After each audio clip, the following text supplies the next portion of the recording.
In this video, I will be talking about my near-death experience, which happened 12 years ago, and basically it took me 12 years to fully integrate that experience, to be able to describe it more or less in an understandable way, and that's why I'm sharing it now.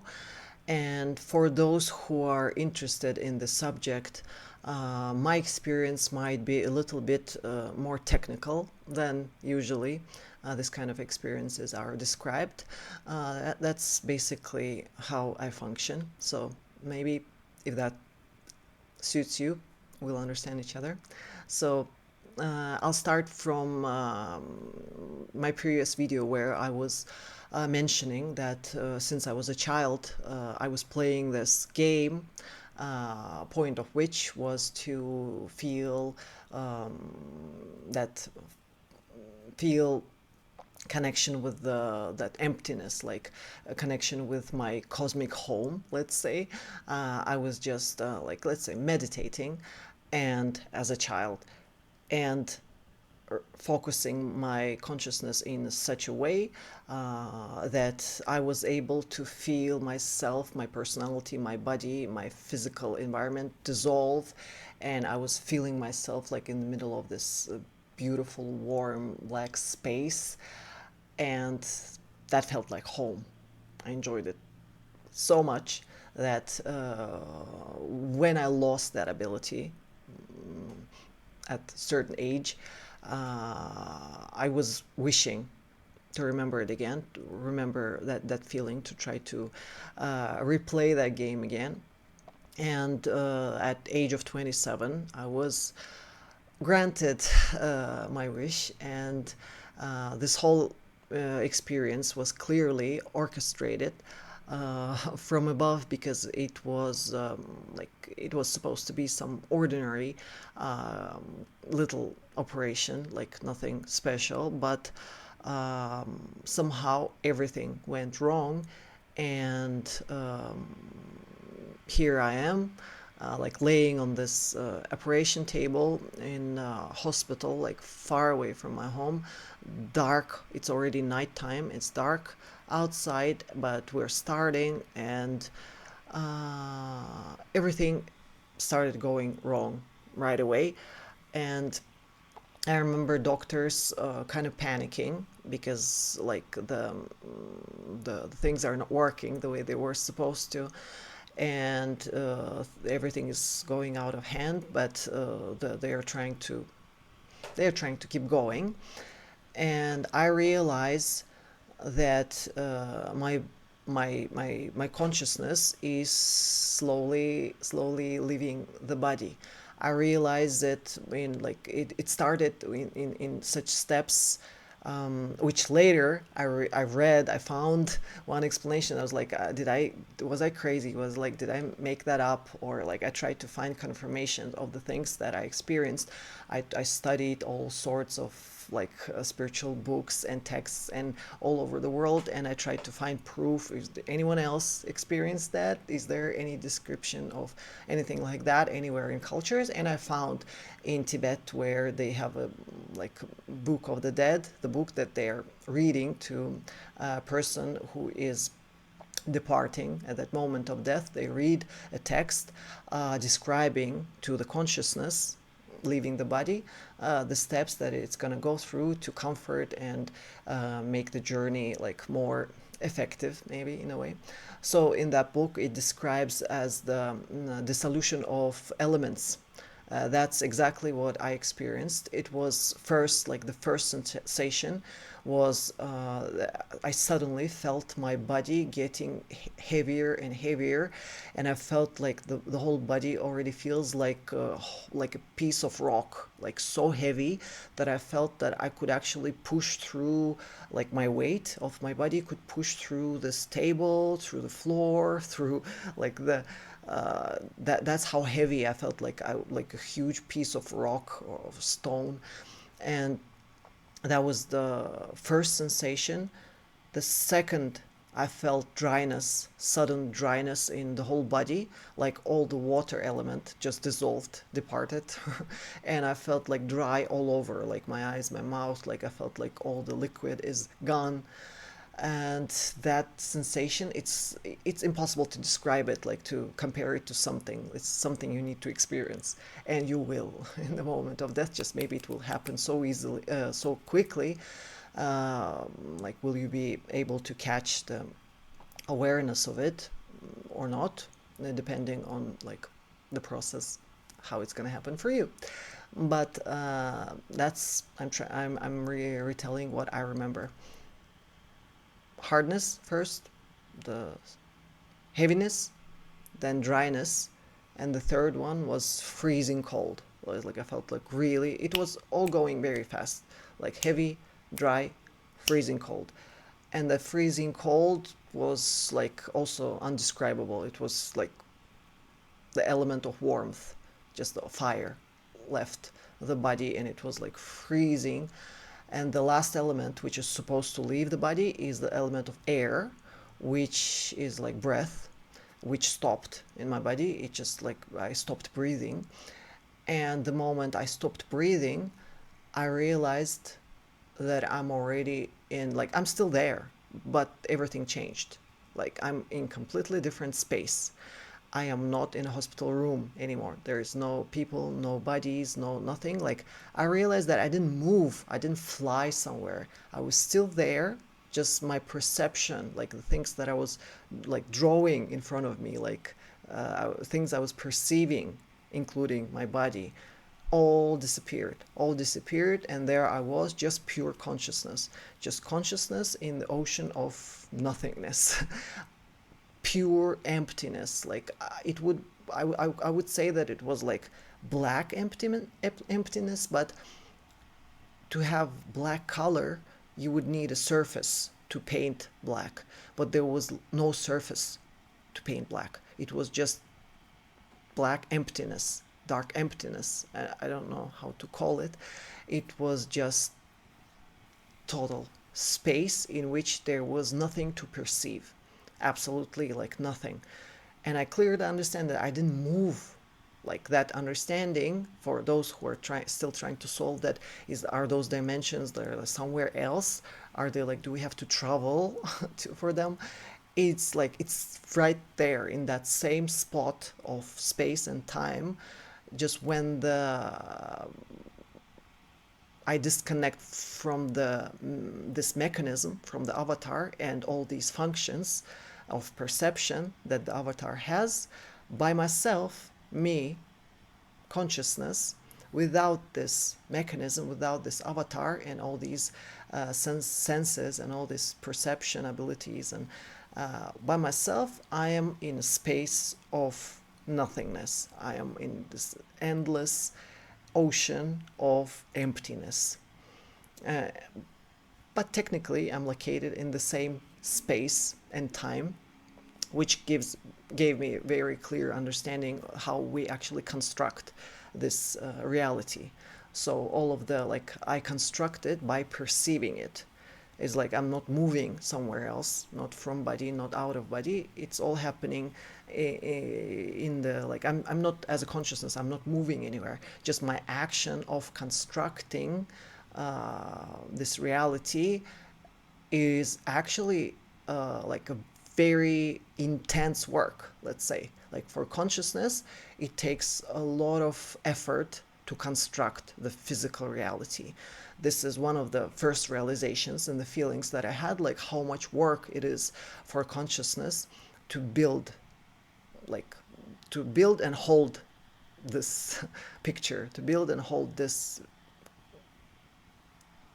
like visual and physical reality that we're observing. So next, what happened?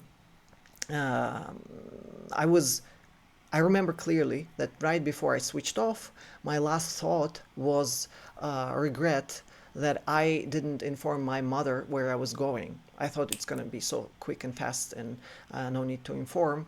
But obviously, it's already dark outside, it's late, and I'm far from home. This hospital is far.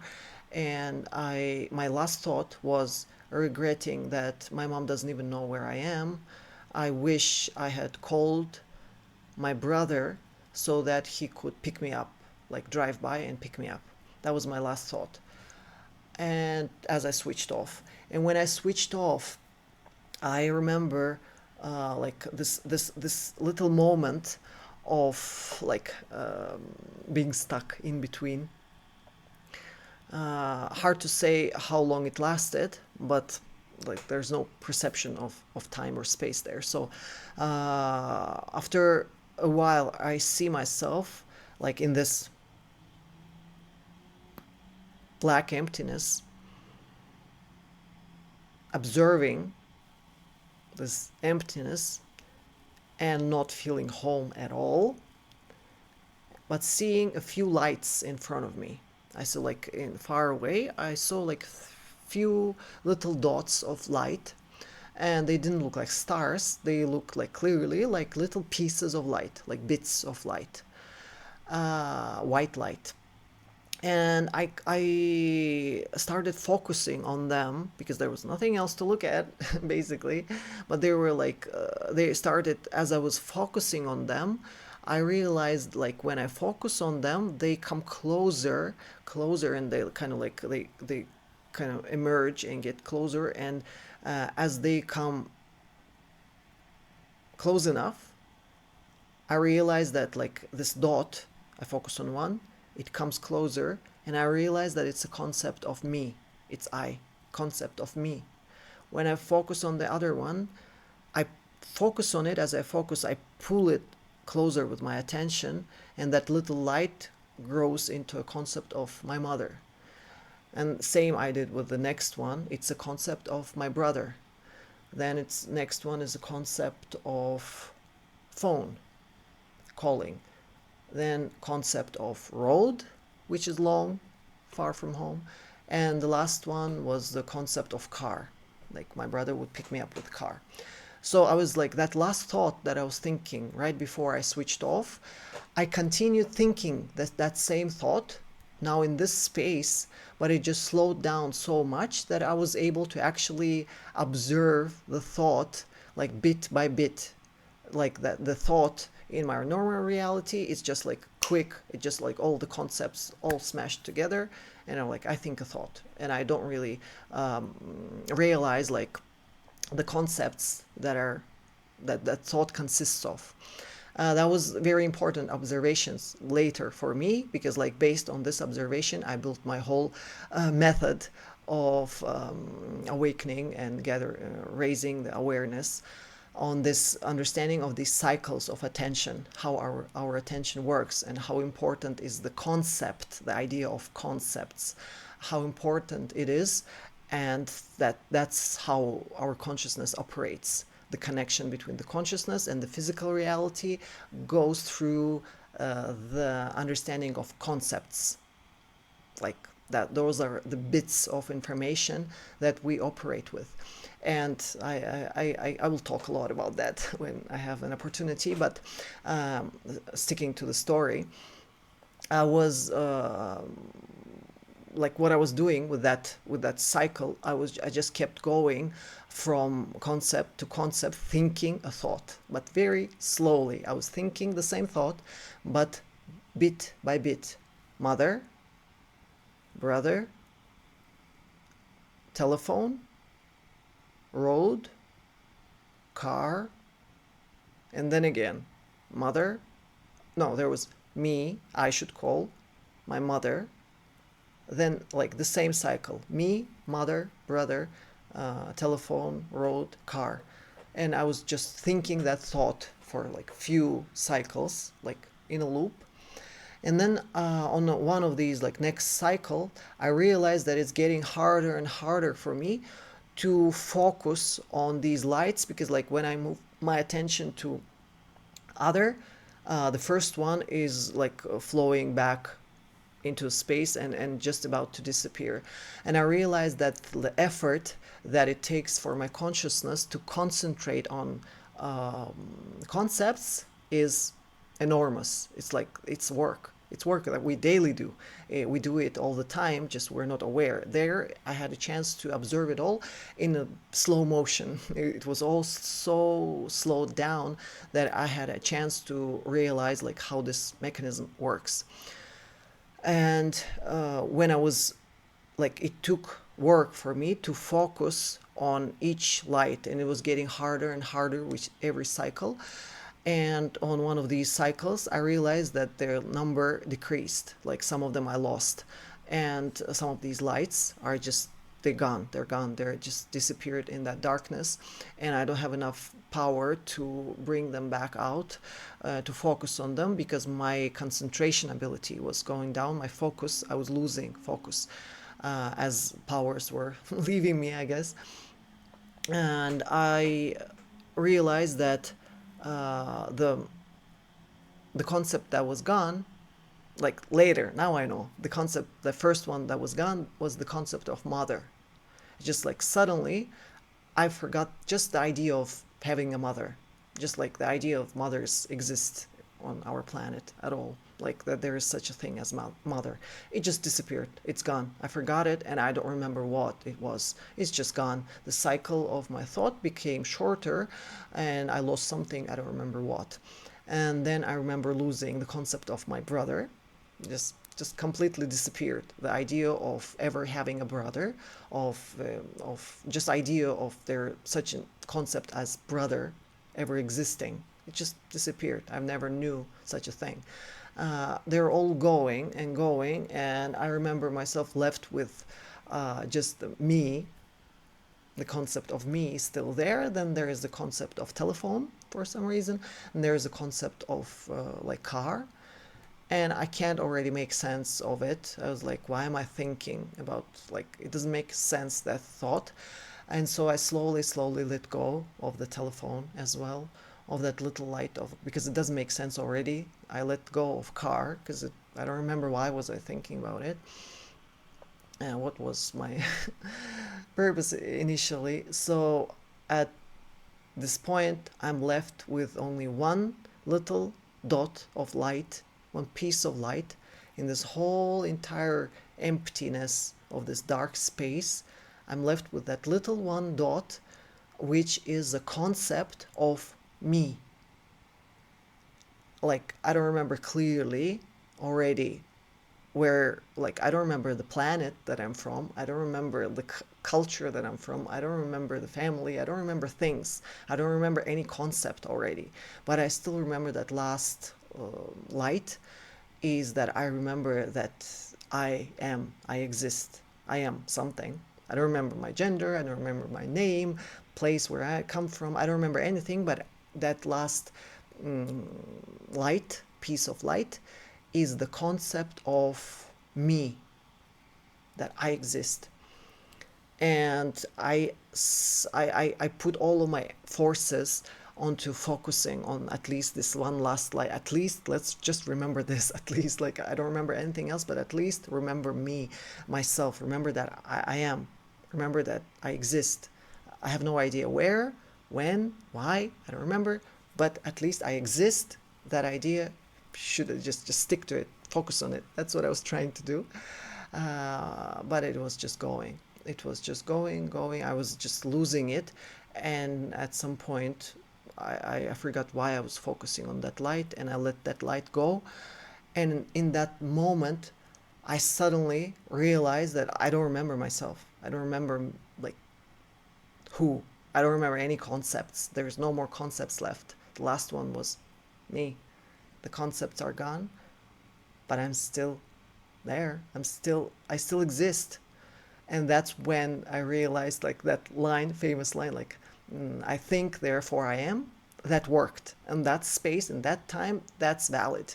Like, maybe it's not valid here in physical 3D reality, but in that reality, it was like, that was what kept me like, okay, all right, I don't remember anything, but the very fact that I'm still conscious, the very fact that I'm still observing something, I'm still thinking, even there's no more concepts, but I'm still thinking, I'm looking out of it, it already means that it's fine, I still exist. Then I have Great idea. Realization that if I am, it's okay. If I am observing the space in a certain, like this span of like this many degrees, so obviously there is a location in a space from which I'm looking. So that point, if I'm looking like this way, so my there is a point from which I'm observing, and that calmed me down for a split second. It was like, okay, I have no idea who I am, where I am, what is this place. Oh, I have no, like, there is nothing, and it's terrifying. But there is, I'm looking from somewhere, so it means there is place in a space where I'm located. The second I had that thought, I gained 360 degrees vision. I was like, I was seeing everywhere at the same time. And that, I freaked out so badly at that moment. Like, understand there's no space, there's no place, there's no spot in this whole empty space where I am looking from. There's no place where I am. I see this place, but there is no place from which I'm looking. So I'm like, I see this place. I perceive it somehow. I am part of it, but I am not located anywhere in it. So I am all of it. So I'm just perceiving myself, because I am perceiving something. I am perceiving still, but I am not located anywhere. So there's no me in there. There's no spot from which I'm looking. And that realization that there is like no me, there's no me, that realization is what is called hell, like described as experiencing hell in in different spiritual books and all kind of sources, where they describe the being torn into pieces, some monsters, and um, like being fried by like devils or whatever, demons, being tortured forever, burnt in flames forever. Like all these kind of expressions would be the most appropriate analogies to describe the sensation at that moment of realization that I am nowhere. There is no place for me here. I'm nowhere. There's no me. That understanding of my own non existence, it's so terrifying. It was so. Right now, I'm trying to record like a nice, sweet video. That's why I cannot go deep into the description of that experience. It was the most terrifying thing that you could have ever possibly imagined, and worse than that. It was like I cannot imagine it. I could have never imagined that depth of terror with my human mind. It's not possible to imagine it. You have to be outside of human mind to be able to perceive that level of terror. That's why, to describe it, if I have to, when I come out of that space and when I get my language and my concepts back, I would describe it as like being tortured by demons and cut in alive into pieces internally, forever tortured, burned. I would have to use those kind of analogies, because there's no concepts, there's no time, so it's forever. It feels terrifying, and it's forever, and there is nothing. And that concept of nothingness being so scary was like the main thing that I brought back with me, realizing that that's what I need to work with. That's most of us need to work with that, and to understand like why do we get into that trap? Why do we? How do we end up in hell? Like what steps have I taken in my lifetime up until that moment for my death to be so terrifying? It was terrifying. I'm unable to describe it right now because, first of all, 12 years passed. I spent first 3 years just getting over the terror of that experience, then slowly integrating that darkness inside of me. So basically, right now, I'm not the same person who was experiencing that near-death experience. And I was like, right now, I'm not afraid of darkness anymore. So, of my own darkness, of the darkness as a concept, I understood it. I worked through it, like through all these 12 years. So now, even when I'm talking about this experience, I cannot make it sound nearly as scary and nearly as terrifying, because I am not terrified of it anymore. I'm not terrified of darkness anymore. I'm friends with darkness now. And if I would have recorded this video like at least 10 years ago, you would probably, from my explanations, you might have been terrified or confused at least. But right now, I'm just sharing the experience, the technical part at least of this experience, to be able to prepare like the background to later give you some keys of the things that I've discovered, and the mechanisms and algorithms that I've discovered in these last 12 years of my exploration and studies and channeling and all kinds of techniques that I've used in order to understand that experience fully. Because what happened, like that dark part, was like, I'll leave it out of the story. I'll go back to the moment when I am already back in the hospital room, where I am. I was all the time I was there, but I was able to focus on the space where all this physical stuff is happening. So like back, uh, being able to perceive the room in the hospital and seeing the body on the table, which like I was personally disgusted with my own body. I was like, no, that is that mine? I'll never go into that. Never. No, no, no. I was like, do I have to go back in that? I was observing this whole situation from above, from like I would be hanging like about like around the ceiling, and from above I was observing this room and the corridor and other rooms as well, but I was not interested so much in what was happening out there. I was mainly focused on this doctor who was like standing near my body and yelling and shouting at everyone, at nurses, and cursing at me for dying because like there was some, like she was there on somebody else's shift.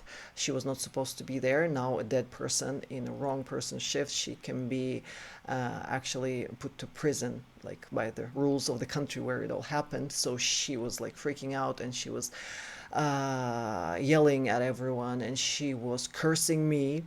And I, being like looking at all of that from above, like from under the ceiling, I was looking at her, and I was feeling kind of ashamed, and for her, like try and I wished to tell her to like stop yelling, stop cursing, because I can hear you. I wanted to tell her like, hey, hey, hey, I can hear you. You probably don't know, but I can hear you, and I understand everything you're saying.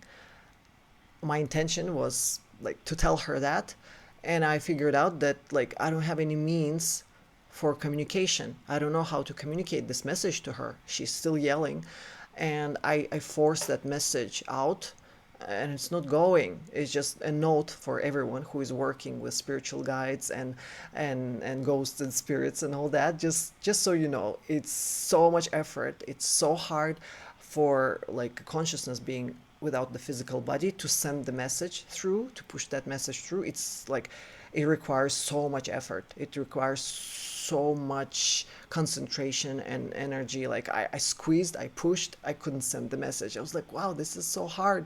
Why is this so hard? I cannot send the message through. And because my intention to tell her something was so strong, I suddenly feel the body pulling me back in. I was like, okay, this body has the mechanism for communication. Like, I cannot communicate directly, but this body, this avatar, has the technology, has the instruments that I need to express my message to the doctor.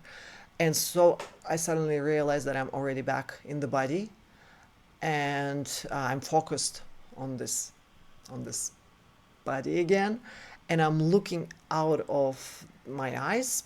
I'm looking up and I see the anesthesiologist doctor standing on top of me. He realized that I'm back, and he started shouting at my face, asking me for my name. He was just like about right above my face, and he was yelling, "What's your name? What's your name? What's your name?" I realized that he wanted me to just get it together, and he wanted to get the contact back. And inside my head, like I realized that I located somewhere, like because I was looking through it, I was located somewhere around here, but I couldn't figure out how do I send the message out? How do I use this mechanism, this machine, to communicate the message out? Because I knew the answer. I was so clear. I knew what he was asking about. Like, my name is Irada. I know that. He's asking. I know what to say. Irada. Irada, I want to say that. Like, I know what you want. I know. I want to send the message again, and but I can't figure out like how do I do it. I try to send it through my eyes, like I send it like telepathically. I try to communicate, but it message is not going.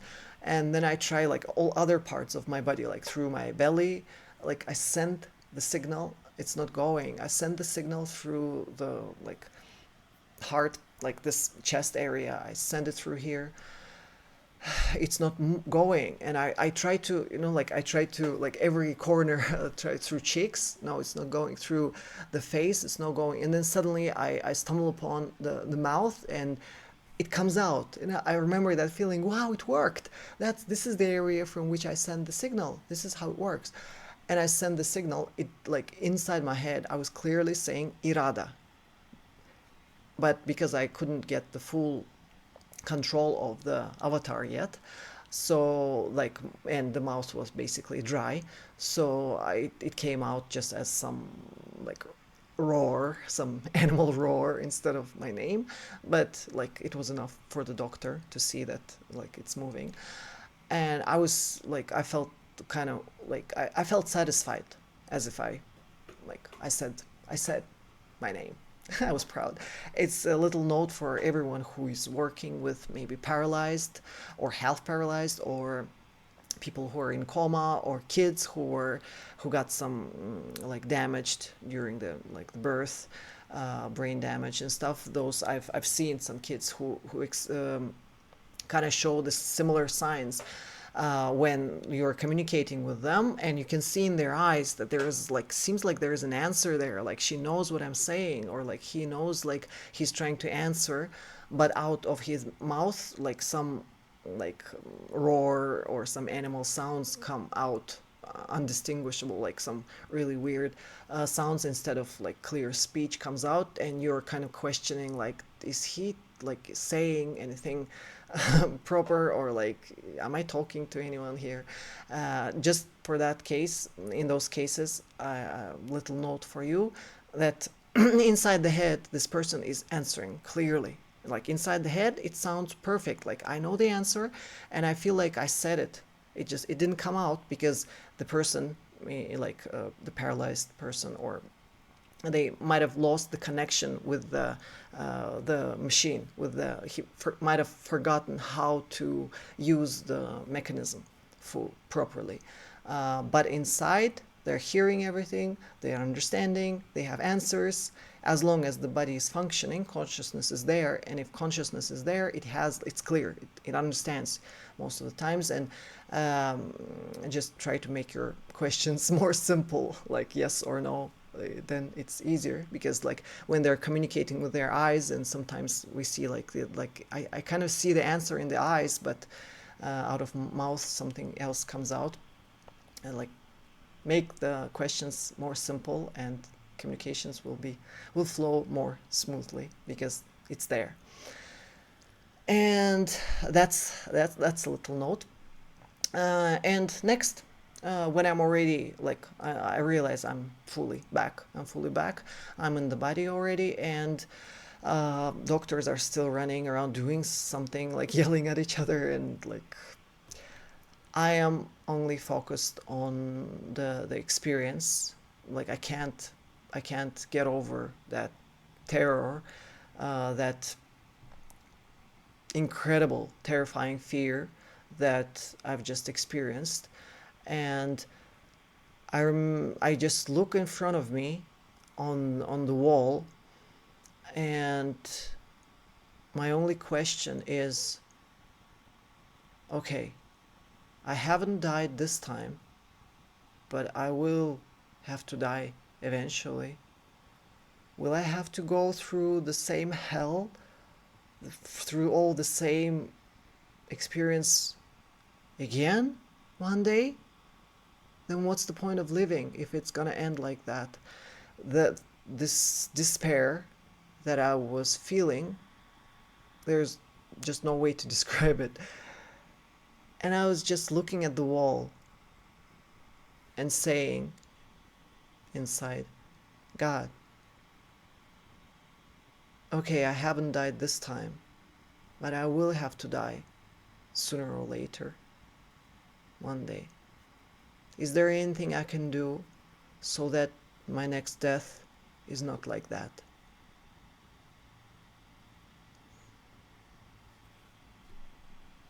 Sorry. I try to avoid this, but it's happening every time. And as soon as I asked that question, I felt like a warm wave of light wash over me. Like from that wall, it came like a wave, warm and light, with only one, like that wave felt like only one concept: love.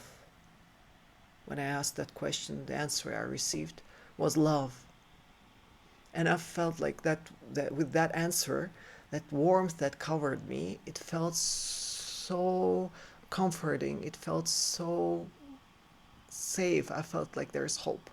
I felt like, okay, my next test doesn't have to be that terrifying. There is a way. There is a way to die differently. There is a way.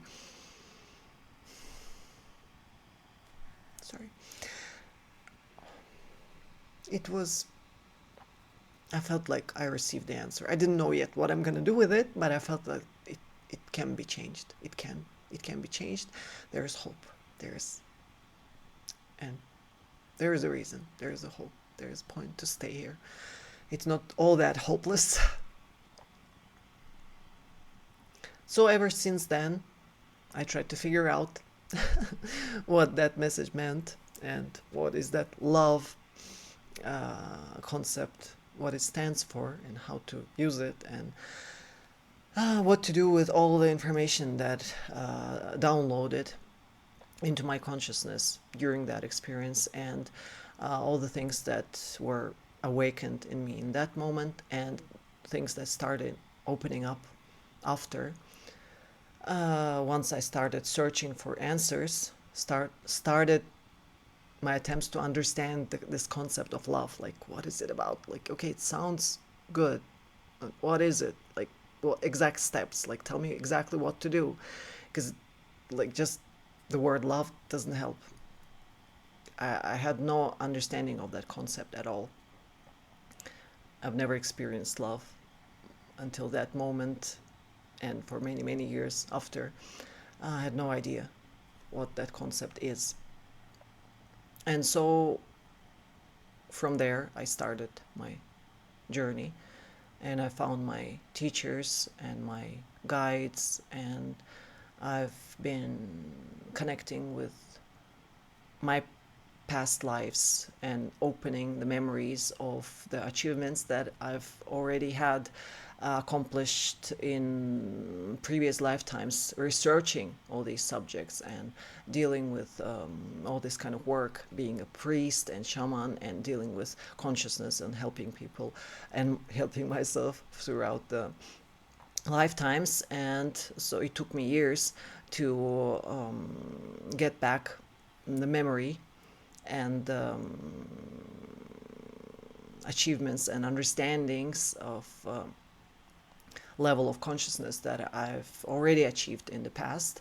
It took me years to just get it back, and I still keep working in the same direction. My main focus is to get as clear as possible on the understanding of this idea of concepts as being like the bits of information with which our consciousness is operating, and then the understanding the mechanism of this consciousness, of how it works, this the idea of focus, of attention, dealing with understanding of what is darkness, what is light, how both light and darkness is just an information, but in different form.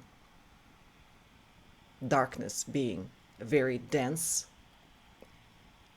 information, light being a bit of information or a concept. And in separate videos, I will be talking deeper, going deeper into these structures and the method that I've been given by civilizations, by one of which, for example, is reptilian. And as there are like so much talking about the negative side of all the negative side of this race, and negative sides of all the concepts of hell and devil and darkness and evil and all of that. My purpose and my work is all about integrating the darkness and understanding that darkness is actually my home. And there is no reason to be afraid of darkness. Darkness is my home, but I am light.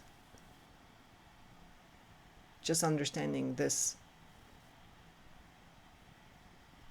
changed my life completely, and I am here to share this understanding and explain it in as many ways as possible, how this operates. And luckily, we now have the analogy of computers, which we didn't have centuries ago. Now, when we have this understanding of capacity and processor and processing speed, memory, and all of these concepts are understandable and easily understood by everyone, I have a chance to operate with these concepts to explain my ideas much better. And the downloads I receive from dark side, from light side, realizing that the most useful information that I've received so far, it all comes from the dark side, which like majority of people are so afraid of, but that's where all the information is. Whenever you're ready to work with darkness, whenever you're ready to deal with darkness, and that's where the answers are. That's where information is. And that work is like the hardest, the least pleasant, but the most effective as well. So that's what I work with, and that's what I see my function as, to make friends with the darkness and help other people make friends with their darkness as well. So see you again on my channel. I hope you enjoyed my story. Bye bye.